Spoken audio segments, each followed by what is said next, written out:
প্রিয় ভিউয়ার্স, আজকে দেখতে পাচ্ছেন আমি ঘুম থেকে উঠে দেখি আম্মুর নাস্তা বানানো শেষ। এবং এইখানে দেখুন নাস্তার মধ্যে কী কী আছে। প্রথমে আছে এখানে পরোটা, তারপর এটা হচ্ছে ডিম পুস, এবং গতকালকের গরুর মাংসের তরকারি ছিল, ওইখান থেকে এটা আম্মু দিয়েছে। এটা আমার ছোটো ভাইয়ের জন্য। আর এখানে আছে একটু মিষ্টি, এটা কিন্তু আমার ছোটো ভাইয়ের জন্মদিনের জন্য আনা হয়েছিল। তো ভিউয়ার্স দেখতে পাচ্ছেন এইভাবে আম্মু সকালের নাস্তা পরিবেশন করে দিল। আর আম্মু কিন্তু অলরেডি নাস্তা খেয়ে ফেলেছে।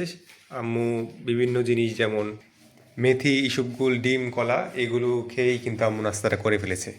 তো আমাদেরকে এগুলো দিল। তো যাই হোক ভিউয়ার্স, আজকে এই ছিল আমাদের নাস্তা, এবং ইনশাল্লাহ আবারও আসবো নতুন একটি ভ্লগ নিয়ে। আজকের মতো এই পর্যন্তই। আল্লাহ হাফেজ। ও আচ্ছা, আপনাদেরকে বাইরেটা দেখিয়ে নিই। এই দেখতে পাচ্ছেন আজকে কিন্তু রোদ আছে অনেক, তার মানে আম্মুর আজকে কাজ বেড়ে যাবে। যেহেতু আম্মু রোদ থাকলেই অনেক কিছু ধুয়ে লাটতে দেয়, শুকোতে দেয় বাইরে। আর এখানে দেখতে পাচ্ছেন আমাদের ইনডোর প্ল্যান্টগুলো, এগুলো কিন্তু আরেকটা এসে অ্যাড হয়েছে এখানে। এটা হচ্ছে স্নেক প্ল্যান্ট, আরেকটা বড় ধরনের। তো যা হোক ভিউয়ার্স, আজকের মতো এই পর্যন্তই। সকলে ভালো থাকবেন। আল্লাহ হাফেজ।